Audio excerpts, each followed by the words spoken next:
Hello NEET aspirant, welcome to DTC Biotel the story of NEET biology मध्ये तुमचं स्वागत आहे. बायोटेक्नॉलॉजी प्रिन्सिपल अँड प्रोसेस मध्ये आजच्या व्हिडिओमध्ये आपण सेकंड स्टोरी डिस्कस करू. या चॅप्टरला तुम्ही NCERT मध्ये ओपन केल्याबरोबर तुम्हाला एका सुरुवातीच्या पेजवर खूप मोठी माहिती पाहायला भेटते आणि या माहितीमध्ये काय माहिती आहे ते आजच्या व्हिडिओमध्ये पाहू आपण.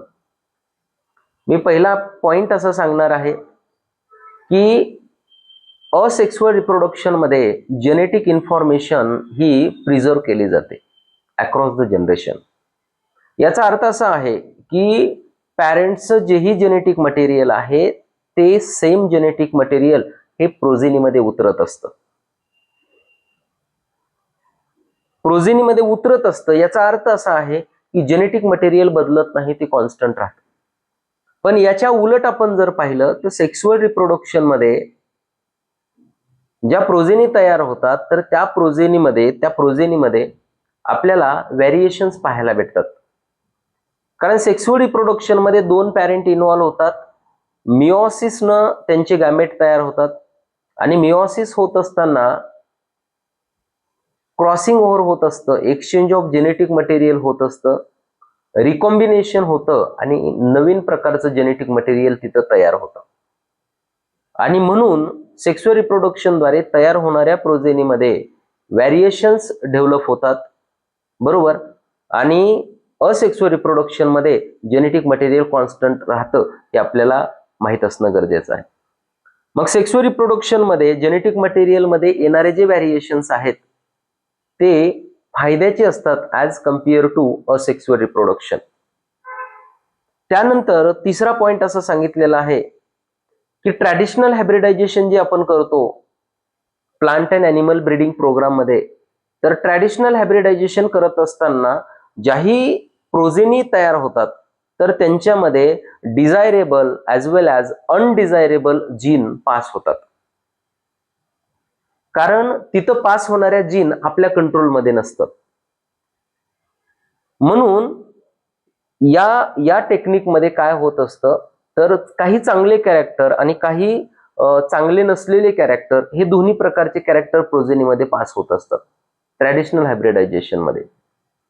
पण जेनेटिक इंजिनिअरिंग मध्ये आपल्या हातामध्ये कंट्रोल असल्यामुळं पर्टिक्युलर जीन आपण सिलेक्ट करतो, ती जीन काढून घेतो आणि ज्या सेलमध्ये टाकायची त्या सेलमध्ये आपण ती टाकू शकतो.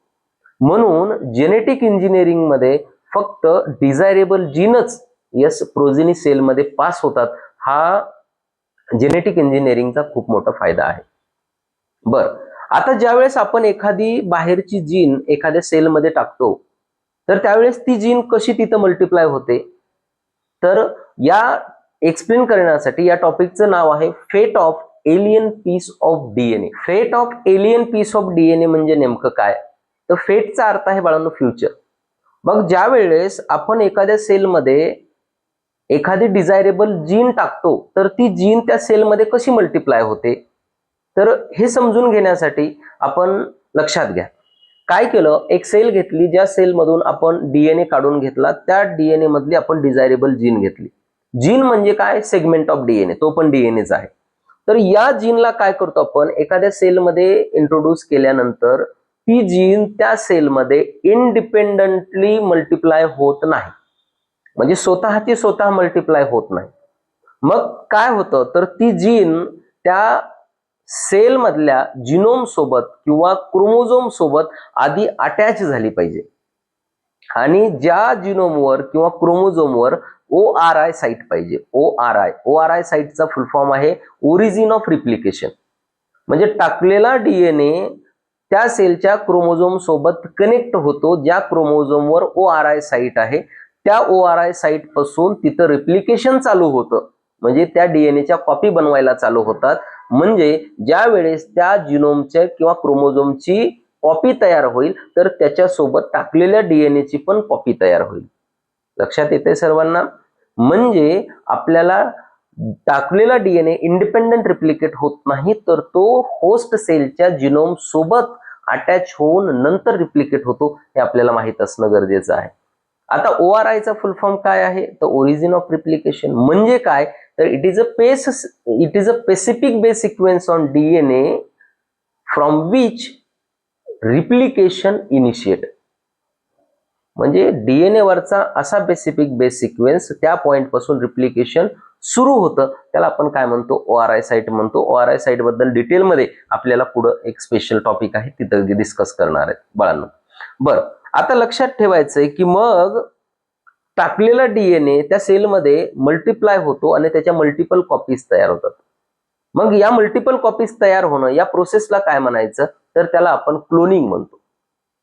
जेवढ्या वेळेस ती सेल मल्टिप्लाय होईल तेवढ्या वेळेस त्याच्यामध्ये तो डीएनए मल्टिप्लाय होईल.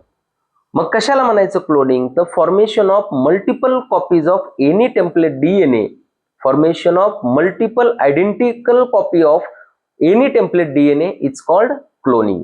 समजलं क्लोनिंग काय आहे. बरं, आता यानंतर लक्षात घ्या, डीएनए मध्ये जीन असते. डीएनए म्हणजेच जीन आहे, पण या डीएनए लॉंग पॉलिमर आहे, त्याला कट करायला एक एन्झाईम लागतं. त्या कट करायला जे एन्झाईम लागतं तर त्याला नाव आहे रिस्ट्रिक्शन एंडोन्यूक्लियस. आणि रिस्ट्रिक्शन एंडोन्यूक्लियस या जेनेटिक इंजिनिअरिंग मध्ये खूप महत्वाचा रोल प्ले करतो, लक्षात घ्या.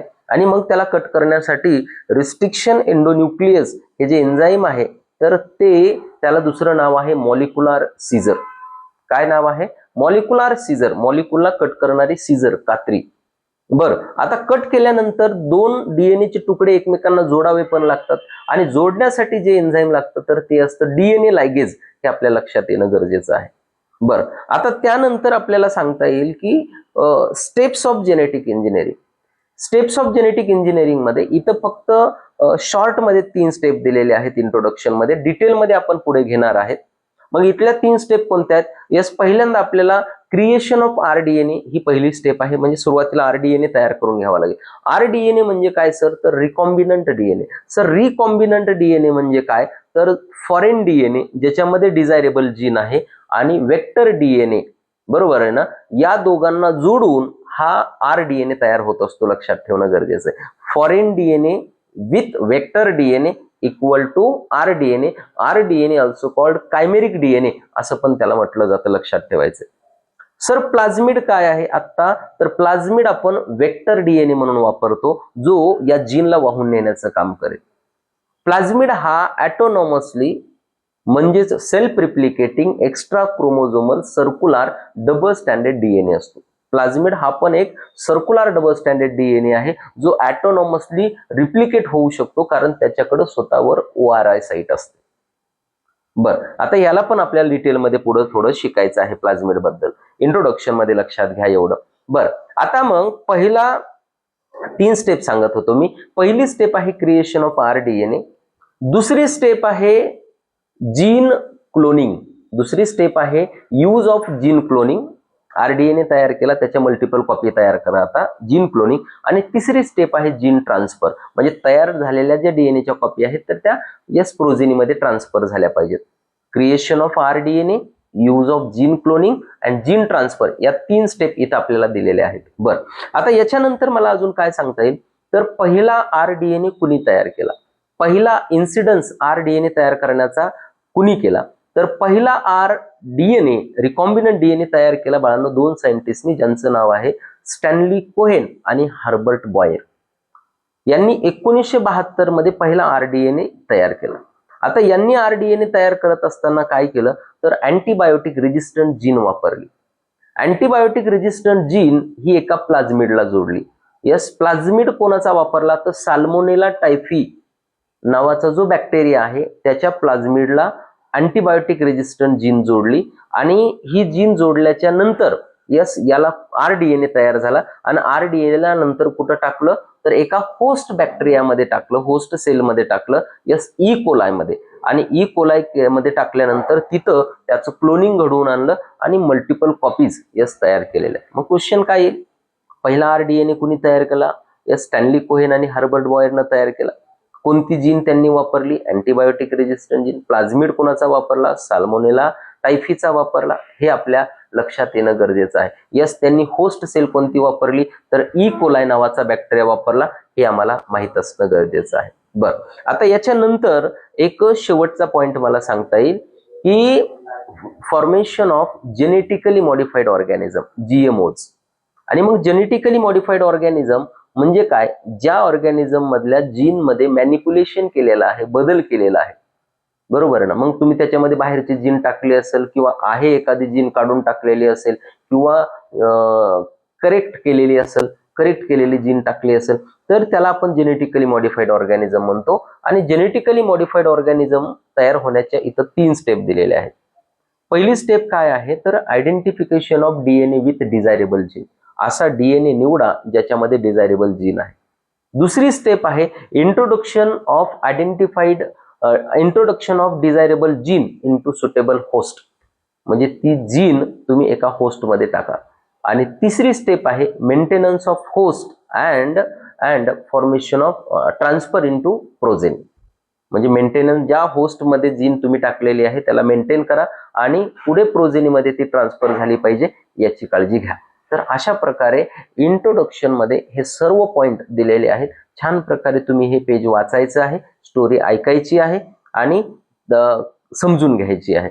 जर आवडल्यानंतर, स्टोरी आवडल्यानंतर लाईक, शेअर आणि कमेंट जरूर करा आणि डॉक्टर तिडके क्लासेस या यूट्यूब चॅनलला सबस्क्राईब करा. Thank you very much.